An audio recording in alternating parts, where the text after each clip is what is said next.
jelas kita akan celaka. Seorang ulama ahli hadis terkenal, Al-Habib bin Hajar Al-Asqalani, tuba liman kana aqluhu miran wa hawa asira, wa wailun liman kana hawahu miran wa aqluhu asira.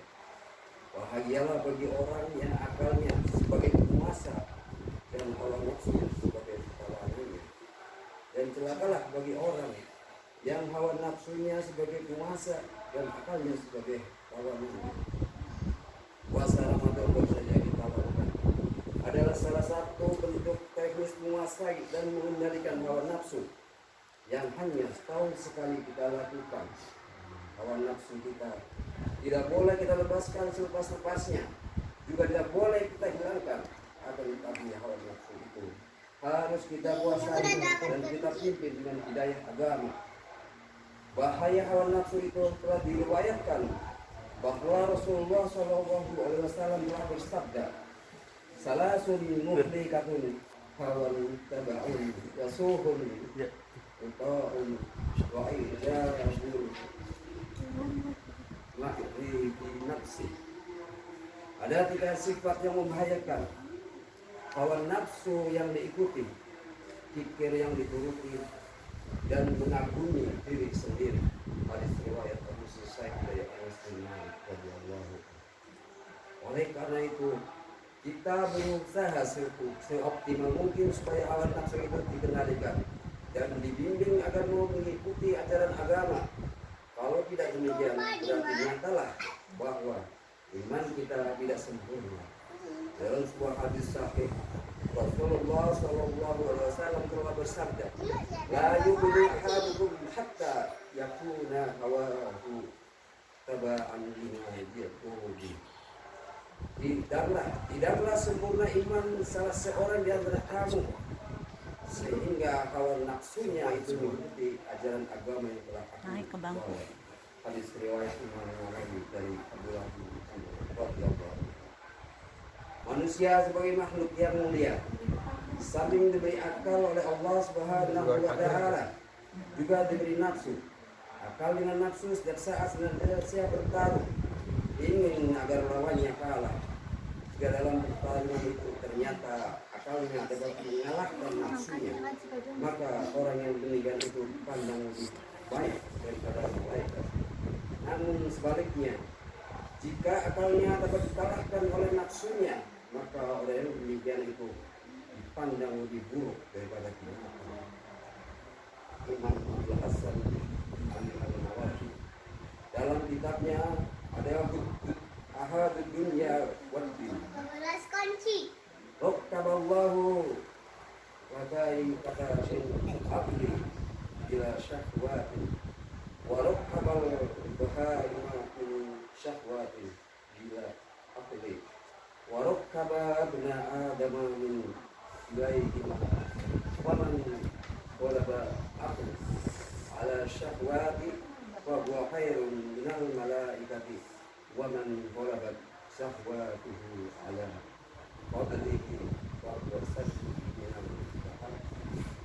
Allah telah memberikan akal tanpa nafsu kepada para malaikat, dan Allah telah memberikan nafsu tanpa akal kepada binatang. Sedangkan kepada manusia Allah telah memberikan keduanya, yakni akal dan nafsu.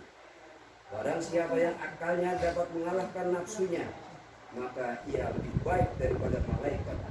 Dan sebaliknya, barang siapa yang justru nafsunya dapat mengalahkan akalnya, maka ia dipandang lebih buruk daripada binatang. Oleh karena itu, mudah-mudahan kita termasuk orang yang akalnya dapat mengalahkan hawa nafsunya, sehingga derajat kita dipandang lebih baik daripada malaikat, bukan justru lebih rendah daripada binatang. Bahkan dengan adanya akal, kita dapat mengalahkan hawa nafsu kita. Ada jaminan dari Allah Subhanahu wa Ta'ala bahwa orang yang demikian itu akan dimasukkan ke dalam surga Allah di akhirat kelak. Allah Subhanahu wa Ta'ala telah berfirman dalam Al-Quran, fa amma man toha wa asal hayatad dunya fa innal jahima yal ma'wa Wa amma man khafa rabbihi wa nahan nafsa 'anil hawa fa innal jannata jarma'u. Bagi orang-orang yang melampaui batas dan lebih mengutamakan kehidupan dunia, maka sesungguhnya nerakalah tempat tinggalnya. Adapun bagi orang-orang yang takut kepada kebesaran Tuhannya dan menahan diri dari keinginan hawa nafsunya, maka sesungguhnya surgalah tempat tinggalnya. An-Nazi'at 37:1. Hadirin rahimakumullah. Sebulan lamanya kita telah berlatih dan berusaha untuk mengendalikan hawa nafsu kita.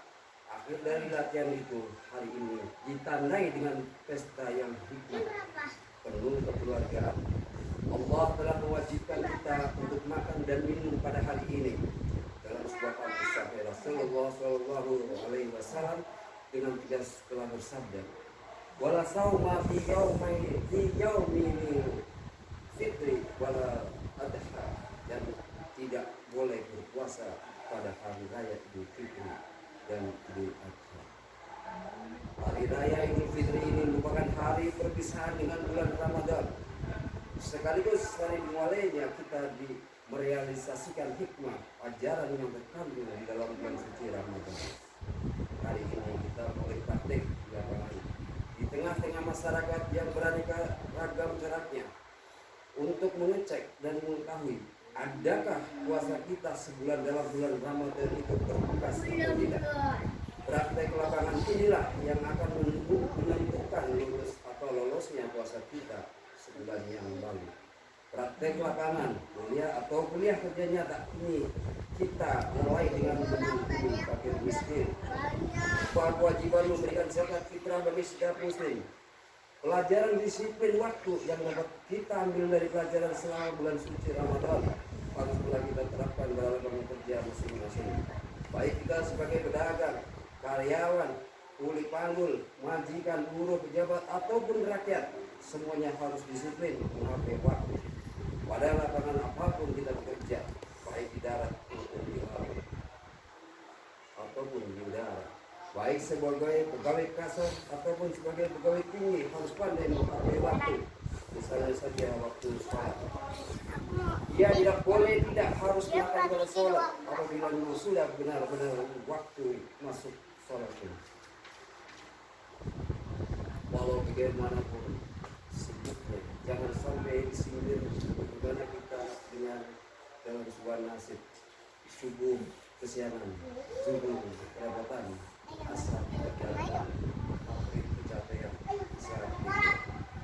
Kita juga harus loyal terhadap peraturan yang dapat kita ambil dari puasa Ramadan. Harus pula kita terapkan di lapangan kerja kita masing-masing. Kalau selama bulan Ramadan di siang hari dia tidak makan dan minum, meskipun makanan dan minuman telah tersedia, tidak mau berhubungan seksual dengan istrinya sendiri dan telah sudah menjadi miliknya, sebagai tanda loyal dan patuh kita terhadap peraturan Allah, maka keloyalan semacam ini pun akan besar manfaatnya apabila dapat kita praktikkan di tengah-tengah masyarakat. Seorang penguasa tidak akan mengkhianati amanat yang telah dipercayakan kepadanya, meskipun situasinya memungkinkan tidak menjalankan amanat dengan baik, karena hanya semata-mata tahu persis bahwa Allah Subhanahu wa Ta'ala senantiasa mengawasi dirinya, meskipun tak seorang pun yang mengawasinya. Demikian pula terhadap yang lain. Allahu Akbar, Allahu Akbar, Allahu Akbar, walillahil hamd. Hadirin rahimakumullah. Jika setiap muslim sudah berkomitmen berkomunikasi dengan Allah dengan sebaik-baiknya sebagai perwujudan iman atau percaya kepadanya, dilanjutkan dengan berkomunikasi dengan sesama makhluk dan lingkungannya dengan baik sebagai perwujudan dari akhlakul karimah, sudah barang tentu ia akan menjadi manusia yang baik, manusia yang telah menyelesaikan kewajibannya terhadap Tuhannya dan terhadap manusia. Dosa-dosanya akan diampuni sehingga ia berhak Idul Fitri kembali suci setelah kala ia dilahirkan ke dunia. Hubungan manusia dengan Tuhannya dan hubungan manusia manusia dengan makhluk yang ada di sekelilingnya merupakan satu kesatuan. Hubungan antara yang satu dengan yang lainnya tidak dapat terpisahkan. Kalau hanya baik hubungan vertikal dengan Allah saja, ya mungkin akan menjadi orang fakir. Sebaliknya, bila hanya hubungan horizontal manusia dengan manusia saja tanpa adanya hubungan baik dengan Allah, maka ia akan menjadi orang kafir. Kafir dan fakir adalah suatu penyakit yang harus kita bahas ini bersama. Oleh karena itulah Allah telah menjelaskan dalam firman-Nya, "Duribat alaikumul jillatu wa ainam masubitu illa hablum minallah wa hablum minallah." Mereka ditimpa kehinaan di mana saja mereka berada, kecuali jika mereka berhubungan baik dengan Allah dan manusia. Sudah ada Al-Imran 1:1. Oleh karena itu, dalam rangka kita beridul fitri, marilah kita berusaha semaksimal mungkin untuk melaksanakan perintah-perintah Allah dan berusaha pula menjauhi segala larangannya, serta senantiasa berkomunikasi dengan sama manusia dengan sebaik-baiknya. Itulah yang menjadi inti kita beridul fitri seperti sekarang ini. Mudah-mudahan Allah Subhanahu wa Ta'ala berkenan memberikan kita umur panjang, rajin beribadah, rezeki yang penuh berkah, ilmu banyak yang bermanfaat, dan badan sehat yang menjadi semangat dalam amaliyah akhirat. Allahu Akbar, Allahu Akbar, Allahu Akbar, walillahil hamd. Di akhir khutbah pertama Idul Fitri, maka kita renungkan sabda Rasulullah sallallahu alaihi wasallam, "Ittaqillaha haitsuma kunta wa adbi as-sayyi'ata hasanata ta'muha wa khaliqin nasa bi khuluqin hasan." Bertakwalah kepada Allah di mana saja kamu berada. Ikutilah keburukan dengan kebaikan. Niscaya kebaikan akan menghapuskan keburukan, dan bergaulah dengan manusia dengan budi pekerti yang baik. Hadis riwayat Imam Tirmizi dari Abu Hurairah.